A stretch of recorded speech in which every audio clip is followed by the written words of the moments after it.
One of your possibly favorite lore skeptics you can come across for the Dark Souls and Elden Ring games. And today I have something interestingly special for you. I wanted to talk a little bit more about some details that really stand out to me that I don't see enough people trying to make ideas off of, connections even. Especially as far as I've really been looking, and believe me, I've been looking pretty far.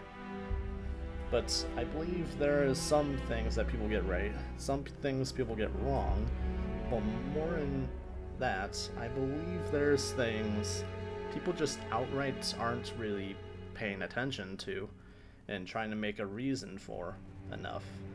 In fact, I believe there's things about some of it that honestly make a lot more sense than others altogether.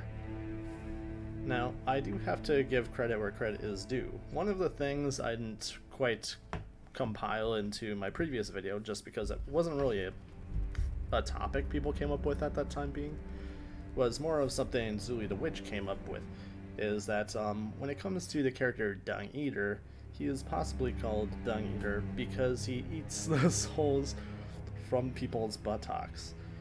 And by that I mean there's like a Japanese folklore where there was an organ there that contains a soul that could be like extracted, and you could essentially eat someone's soul that way.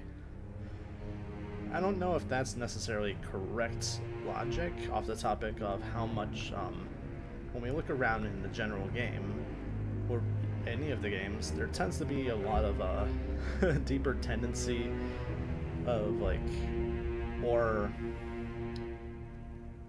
like medieval like concepts, stuff like found in Europe. And I am getting an absurd amount of messages right now, but I want to hit a little deeper on some of these fundamental details I'm pretty sure a lot of people are missing, and I think this is going to be quite a fun sort of a revisit of details of the Dung Eater, of like items of relation to him, a digest, if you would. And what's really wacky in his you know what, I can't even finish that sentence. Point out a few things I've been particularly wondering about that really led to this overall topic for me. Now, there is a number of questionable locations, should we say, that would suggest that Dung here has been doing his little blessing in locations. However, when we actually stop to think about it and look around, it doesn't quite add up as far as why he would be here and why he would be doing it. In fact, is this of people here of the Volcano Manor, or is this of someone else? Like, why would he do it either way?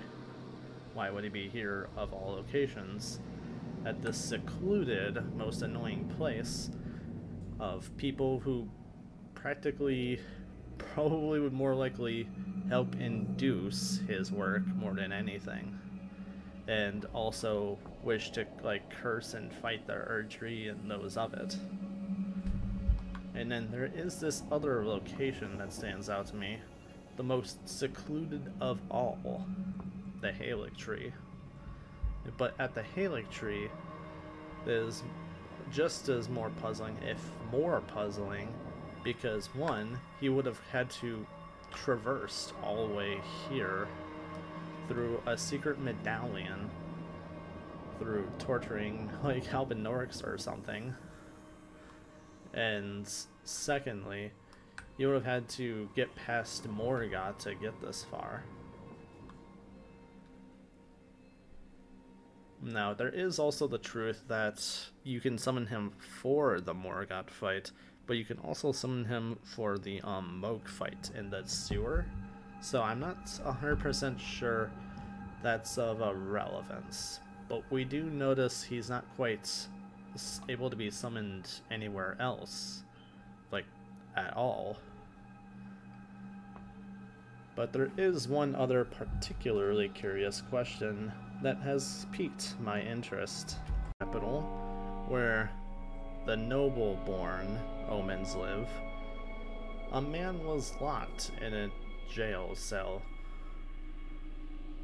A man who wished to become an omen. This man not only wished to become an omen, but he tried to make others into omens very frustratedly, very desperately even. And in turn, he even ended up here and even locked up. Or not just locked up, but tied up even at one point. And something that perplexed me was who actually had done it. Like, one of my theories was that maybe one of the omens had done it. But I think there is another possibility in all this. Let's say it. No, I don't think he did it to himself. That makes absolutely zero sense. We must first open our mind. We must first broaden our horizon as to what we are truly looking at and reading into. Things that don't normally get looked at too much, even. And believe me, there is quite a beautiful variety that is just that. Effective way to make another kind of sense into this is by taking a deep glance, a careful one, into what really adds to the foul stenches of the sewers. Now, on one hand, of course, Dung Eater and the omens are here, but so are other unliked things here. More curse-born, bred sort of royalty figures of sorts, I think. I don't quite understand that part, but I'm sure there's some kind of sense to it with like the royal revenants. I don't actually know where those ones personally come in. However, there is proof enough of other things, and that is where this is truly going to begin. Get ready for yourselves. We're going to talk about officials. Now, some of you are particularly confused where this is coming in, and also why on earth I am wearing the blood-soaked mask. Well, truth of the matter is, it's part of their set. You find this mask here in the sewer, in fact, on the way here. Or I should say, just outside of it.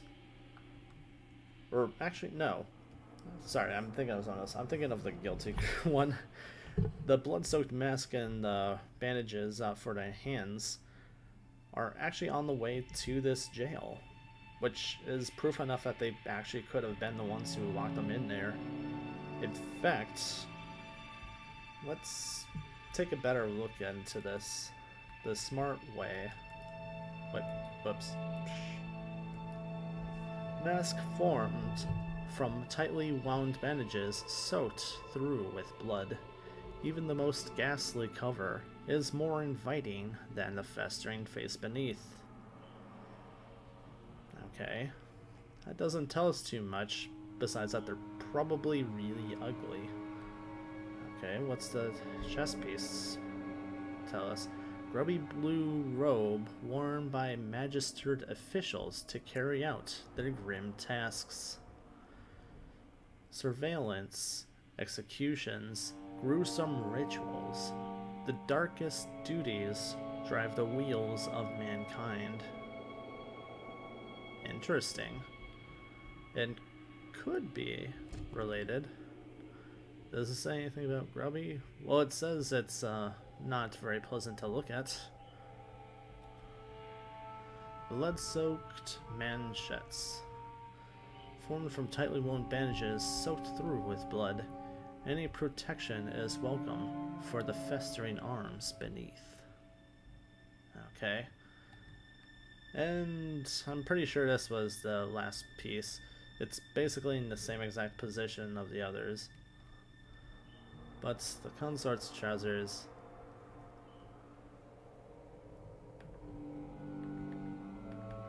Otherwise, nothing else really fit in too well. And it was hard to actually kind of look into it. I'm sure someone could probably tell me that's on, say, Inquisitor Giza. who is the one who used this wheel, and I should elaborate, invented the wheel, the Gizo's wheel, that was later taken in by the Volcano Manor. Now you're seeing where I'm getting some ideas here, but it goes a lot further. But first, let's kind of like read this over. Great iron wheel lined with flesh-flaying blades, device of torture used by Inquisitor Giza.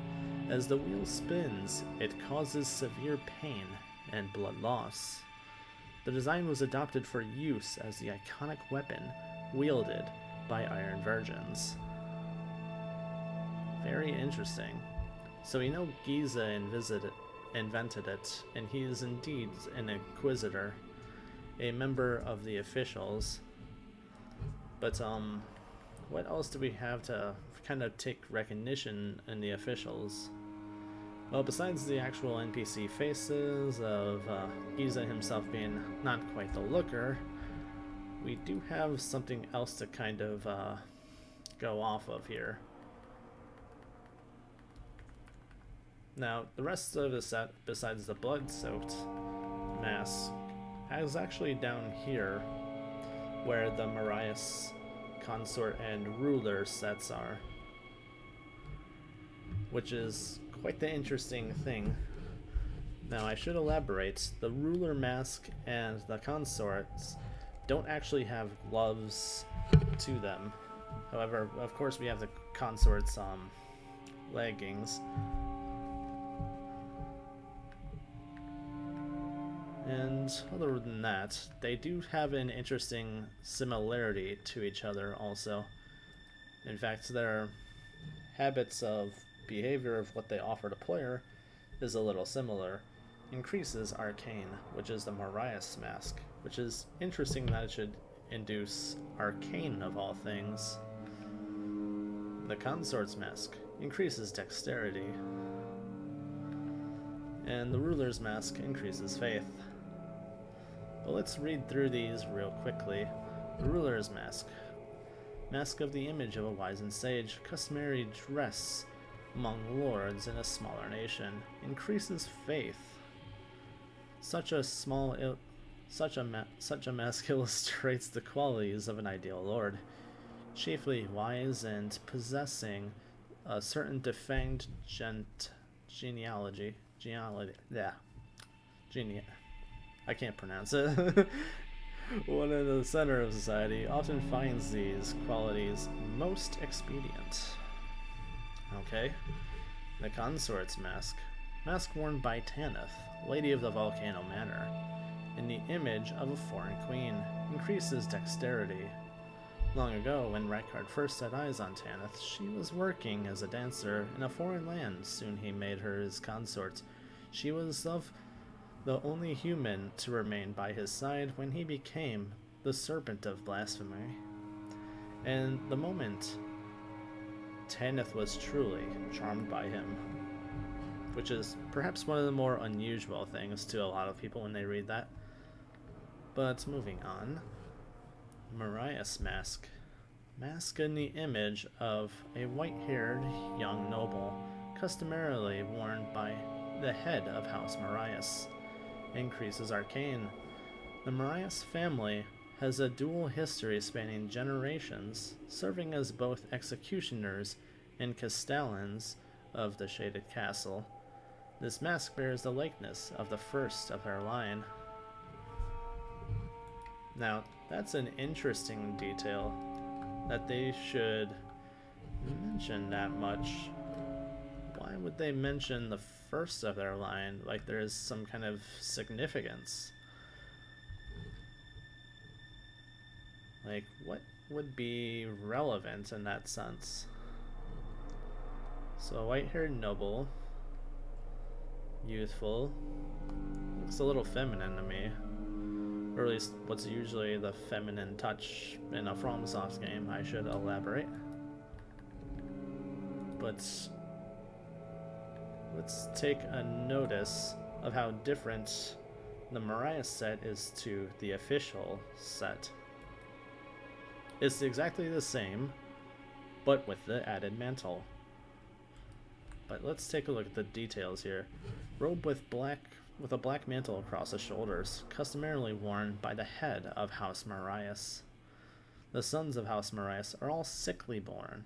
Little wonder that Malay Marais would be so beguiled by the beautiful and fierce goddess who was born in Tarat.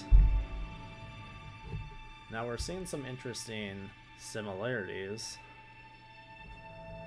that suggests they have a similar history of interests to that of how Tanith kind of ended up being charmed by Rykard the most.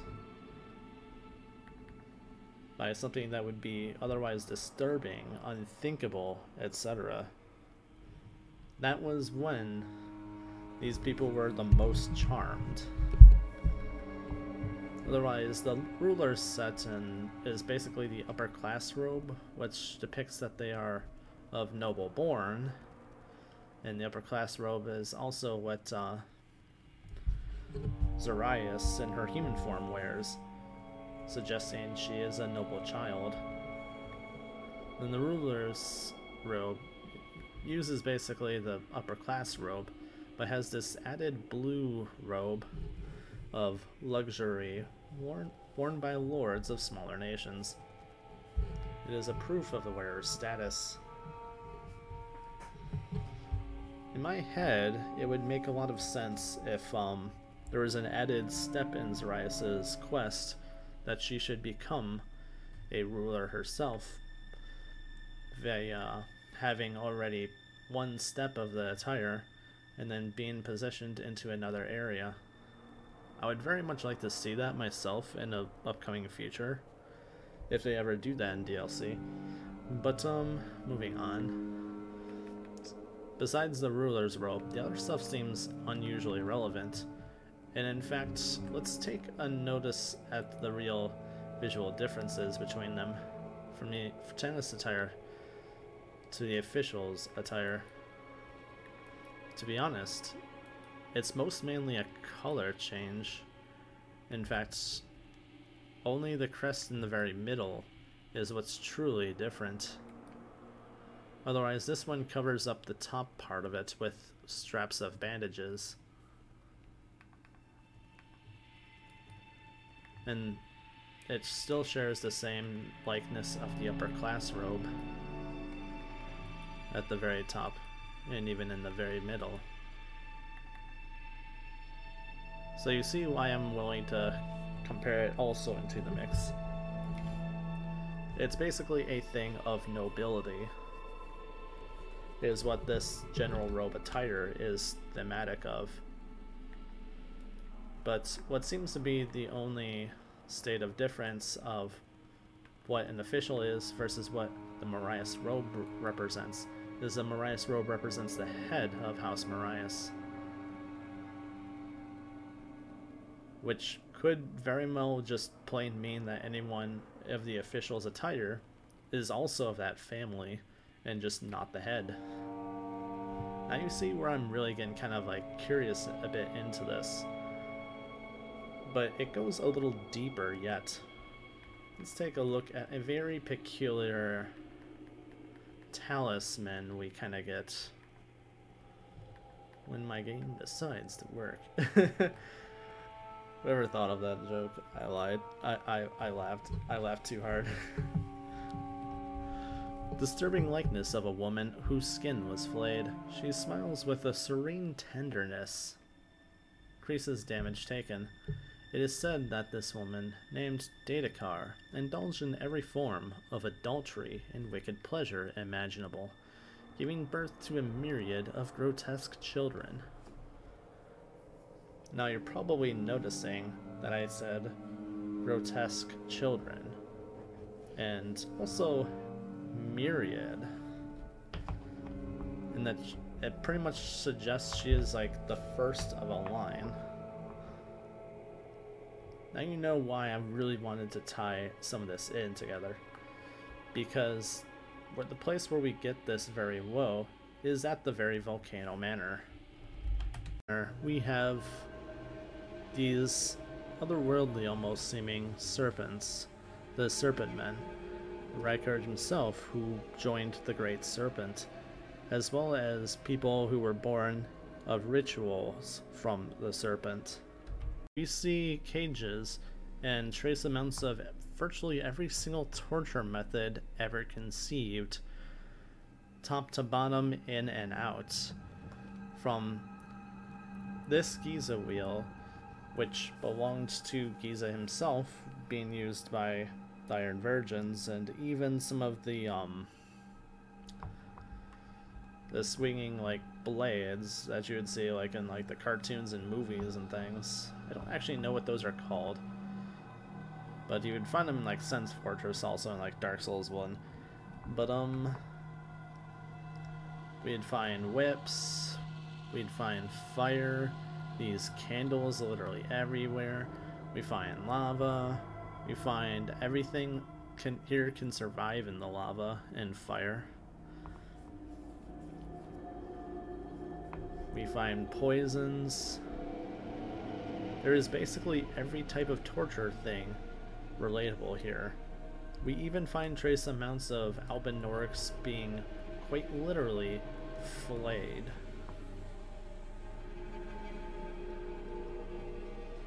We also see them being tortured, also having the brown dumpling on their heads, causing them to particularly suffer even further. And what else? There's literally no shortage of examples of torture throughout the Volcano Manor to those very particularly paying attention. And here specifically, we would find a troubled Zarias, begging to be woken up from her nightmare, but more so put out of her misery, as she realizes she wasn't truly born of a noble, but instead born of a serpent creature through a ritual, and later became the proud daughter of Lady Tanith. Ultimately, we can conclude that there was definitely rituals done here, and there was rituals performed by officials of the Golden Order, but we're never outright told what these rituals were, but we were told it was part of the darkest sides of humanity. And that is part of running the world. We can conclude the officials, likely most, have been here, for we find Giza here, his work being represented throughout the entirety of the manor. We see other traces of some of their work here, such as the Inquisitor's Garandol. Uses an unusual trait of flames at the end of 3 pokers, and it's virtually a spear meant to induce bleeding. It has like a waxy kind of design going on into it. A very unusual design indeed, and suggests they definitely had some parts with waxy candle weaponry designs of these serpent men also. So there is literally nothing to suggest that who Datakar truly was the very first lineage of House Marais, of the officials, and their wicked pleasures of all forms. And they are part of her myriad of children that are found throughout a little of everywhere. In fact, if we are paying attention, we find Giza here at the very Volcano Manor up front. We find the Scarandol and something of Iron Virgins somewhere like around here.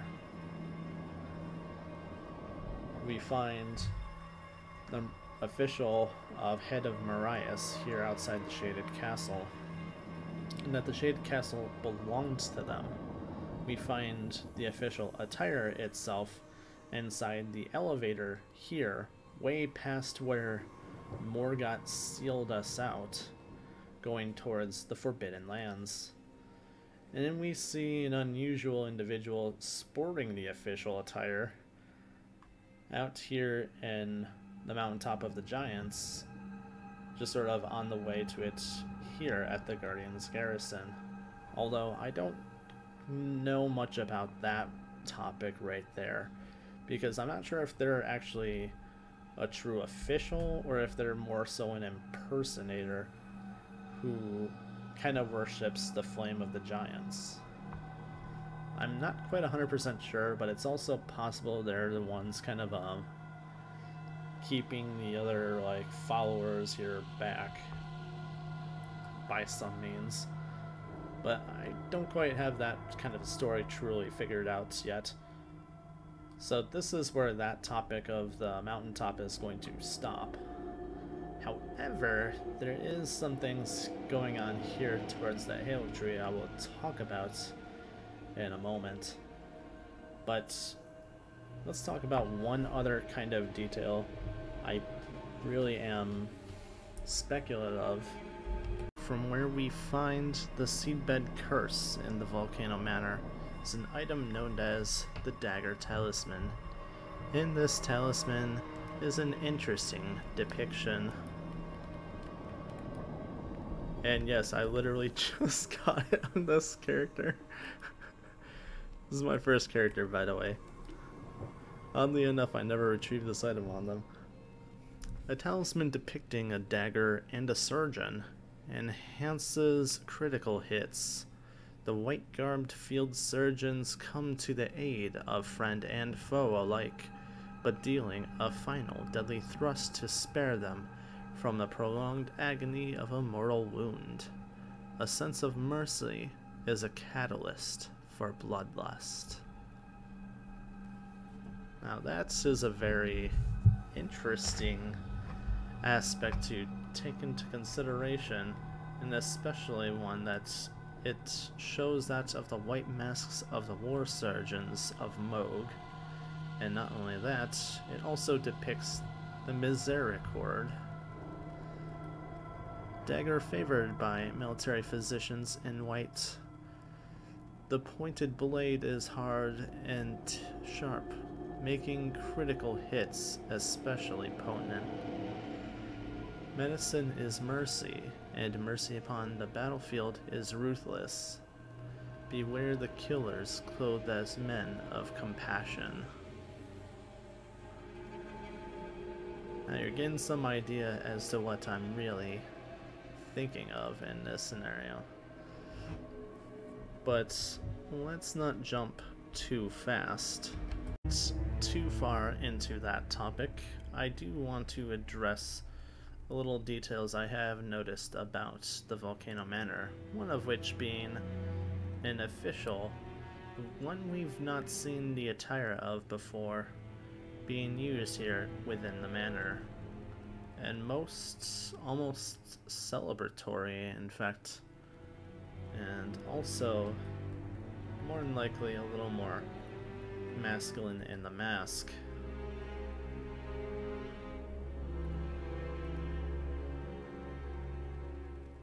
There's implications that more than likely Praetor Rykard was more than likely that of one of the officials themselves. In fact, of a higher sort of standard, sort of elected by them as like a higher standing kind of point. But not only is this painting here of all locations, we do see this at another very interesting sort of location. Another sort of location that implies a bit further deeper into the sort of lineage of this place that often will be overshadowed by the perspectives of most. In fact, I should probably actually have a torch equipped. Let's see. just so I can see the actual coloration of this place. So we know it does go back into here, and that this is of Rykard himself. But if we take a careful look into here, we realize there's banners of the Erd tree within this place, the Volcano Manor, suggesting the actual age of this place was one that once belonged to members who held this place, most indefinitely that of the officials.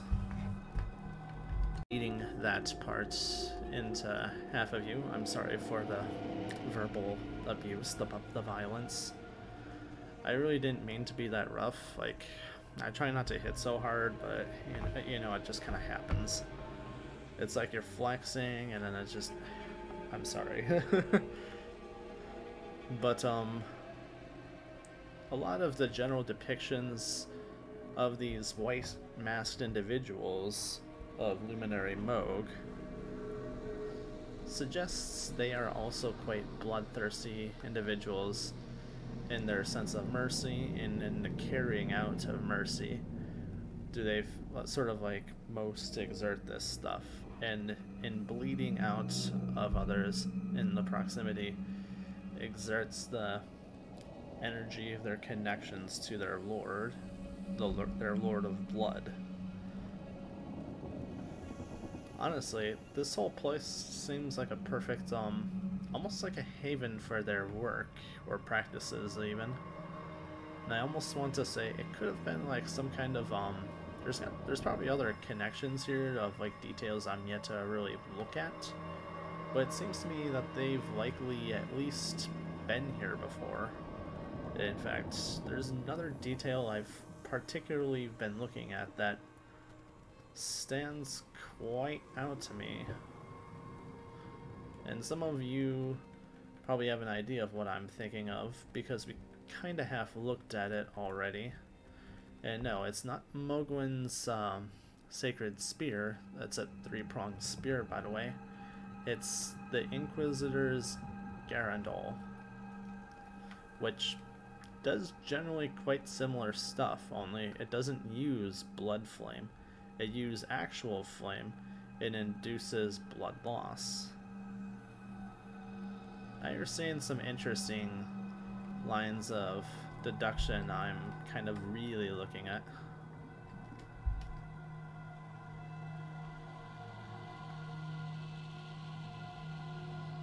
But it's supposed to induce burns and also bleed. And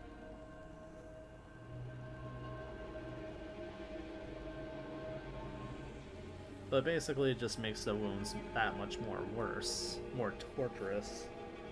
And I almost want to say it takes some inspiration with Moogs, or Moogs take some inspiration from it.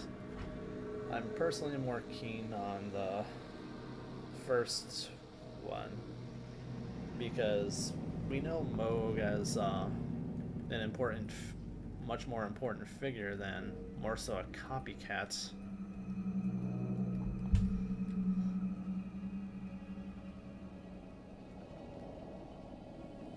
But we know he has thing for piercing the Formless Mother and coating his armament in the accursed blood flame.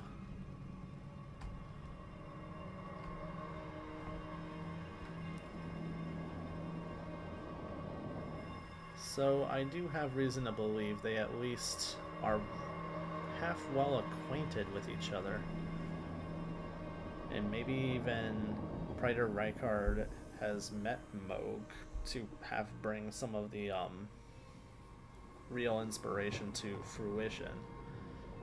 In fact, if we pay careful attention to like the general concepts behind the White Masked Vare, we realize he has a sort of love with Moog, as he calls it, which means they have like a similar sort of connection of considering themselves part of like, family or even. Which goes back to the concepts that come along with the Volcano Manor. That even in the grotesqueness, the cruelness and all, is family. And quite frankly, there is another kind of detail I do want to point out when it comes to what this video is truly about. It is where we found the seedbed curse. Just above us, on the way down here, is where we found this dagger talisman that belongs to these surgeons, suggesting they've been in this general vicinity, that the procedure for this seedbed curse being implemented in this man tree, there is an unusual sort of location. This location is very particularly dark and seemingly unused and seemingly unvisited. Why it's like this is quite the question, but something we do notice here below us besides is the crystallians, these rotten sorts. But besides that, we find these tied up remains with the seedbed curse. To it is this area full of royal revenants. Easily reached and understandable location. There is another seedbed curse, however. One that is quite unusually higher up for where it is. Once again, another body tied to a chair.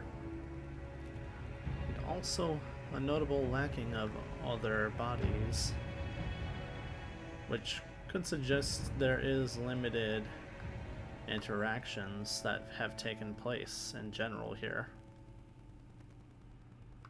In fact, the overall absence of bodies here is quite notable in general. They're either properly buried, or they have their own special memorial standing location, which is actually just over here, where we find clean rot Finlay's spear ashes. Which begs to question, why wasn't this body taken care of? And I think I have a sort of answer to that. They never found this body. They never found that other body neither. More than likely, it was done in more of like a secretive manner. Maybe like between privates and maybe even more diversionary. After all, if you hop down here, you actually have a very easy shot to sneak past that Erdtree avatar and go straight towards Mikola. Once once you cross that thing of rot. But as far as we're concerned, Moog being Morgoth's brother can withstand some kind of severe drop from a literal building, probably. So it's not too unthinkable to think he would just come from the above portion and just drop down to where Mikola is and snatch him like that. So I do think there is some kind of likelihood that the actual process in which Mo came and swiped Mikola is a little bit in the matter of getting information, if you would. Or maybe not even necessarily needing the information. I didn't even know you can get up here. That's actually impressive. But more so using the distraction. Like, I'm sure howling screams of your allies would have you at the concern. So there is also that as a possible factor. The concept of someone having this done to them has always seemed to me as something surgical, perhaps, as a procedure, which could have some implications as to how Dung Eater truly learned into the practice. Well, you get lost. Finally. Some peace. You know, besides that turret I set off. But that is where my current suspicions truly lies. That House Marais is the descendants of Datakar as executioners and custodians of the Golden Order, as implied by their own attires to a degree. It's already implied they do all kinds of dark deeds and rituals, so we know half the stuff that we find at the Volcano Manor that's clearly theirs implies that they were there at some point, an actual manner of work. In fact, if we look at the Shaded Castle entirely, there's a complete absence of their torture equipment, and means they would be performing much of anything, including rituals, which suggests that they definitely didn't do it at the Shaded Castle at all. The Shaded Castle is just their house of operations. It wasn't where they actually fulfilled all their darkest acts. But maybe it's probably where they executed, maybe? Just those under arrest versus a straight up torture or something? It's also possible that only certain cases did any actually get brought into the Shaded Castle, but it became more common as they lost a hold when it came to the Volcano Manor being uprooted from them by Rykard. That much is very much possible. But it wouldn't put it past them to be the ones to have tied up and locked away Dung Eater. In fact, that actually seems unusually likely, in fact. I'd be pretty surprised if it was not the case, especially that we see that they have physically been, like, within 100 meters of him, so these people operate virtually like the CIA, the officials do, I mean. They literally know a little of everything. They do counterintelligence and everything. The only thing I haven't seen is them in, like, Limgrave. However, we have seen the misericord of the White Masks there in Godric's Castle of Stormvale. I do believe the White Masks, at the very least, see themselves around quite often. However, they limit how far they really care to travel, as do the officials, as we do not see anything about the officials anywhere from Limgrave to Weeping Peninsula, nor even in Liurnia of the Lakes, for that matter. We only really start seeing any trace amounts of the officials from Altus, and from that point onward, it seems like they're unusually common. Like, they would definitely fit the bill of a myriad, I would say. Iterate why I'm so assured of this. One, Moog very well. It was a man of blood, an omen of blood. He would be nothing less than keen on means of help spreading the love and methods of more bleed, more wounds, more blood for his formless mother. And him passionate as an omen and his accursed blood, he would be no less than keen than having more like him. So much so that he would be just as keen to kind of help spread it himself in any way he can offer. And the fact that he has loyal servants who were also keen for blood, though white mass surgeons, he has just that to really operate in it. But other than that, he has people, the officials, who should more than likely know who he is, where he is. They've been in his sewers, they likely seen him, they likely know he exists as an honest noble born of Queen America. Like, there's just literally no reason they shouldn't know. We're talking about people who are equivalent to the CIA of the Golden Order. So why they wouldn't know is completely beyond me. And why they wouldn't take equal inspiration from him would also be a perplexing matter. In short, there really is no thing that should suggest otherwise. And some might argue, should we really take just environmental storytelling like this to be the case? Of just general placements of more so implied meanings than definite written lore meanings. And my point on this is that yes, we should take it seriously enough to consider. Like in previous games, that just because it wasn't written doesn't mean it wasn't important.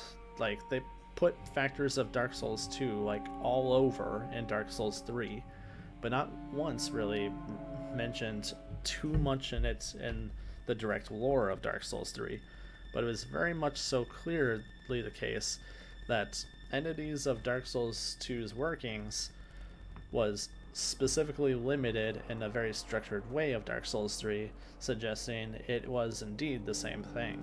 For example, the Oracle of Dark Souls 2 being literally the source of ice entirely, and she went apparently to the painting, though it's not suggested anywhere in Dark Souls 3.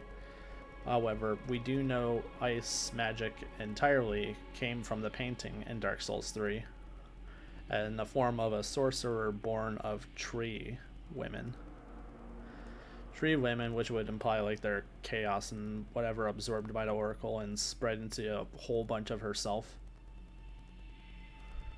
So it is very important to actually take it into consideration because Fromsoft actually intended it that way. Even if it's not directly stated, it is actually something to like look into and kind of read into, as it will matter. So that is actually the lesson I have here for you today, besides what I believe my findings and suspicions amount to. If you find anything else, if you have questions, if you have suggestions or anything else, I'm open to hear it. I love the conversation. I even love to hear other people's crazy lore ideas and read into it a little bit.